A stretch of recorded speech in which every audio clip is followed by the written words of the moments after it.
പുരോഗമിക്കുന്ന മോഹൻലാൽ ഉൾപ്പെട്ട വൻ താരനിരയാണ് കമോൺ കേരളയിലേക്ക് എത്തുന്നത്.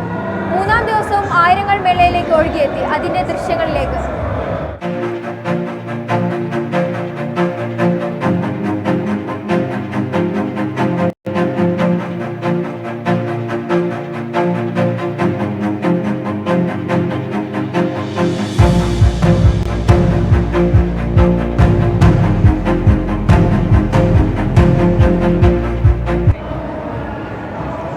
മിഡിൽ ഈസ്റ്റിലെ ഏറ്റവും വലിയ ഇന്ത്യൻ വാണിജ്യം സാംസ്കാരിക വിനോദമേളയായ ഗൾഫ് മാധ്യമം ഒരുക്കുന്ന കമോൺ കേരള പ്രൗഢമായ സദസ്സിൽ മേളയുടെ ഉദ്ഘാടനം ഇന്നലെ Sharjah chamber of commerce chairman Abdullah Sultan Al Owais നിർവഹിച്ചു.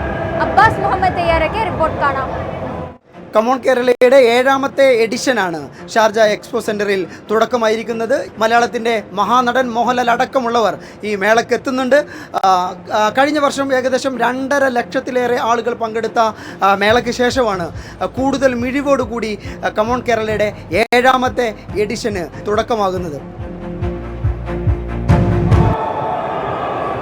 ഇതോടെ ഈ വാർത്താ ബുള്ളറ്റ് പൂർണ്ണമാകുന്നു. നമസ്കാരം.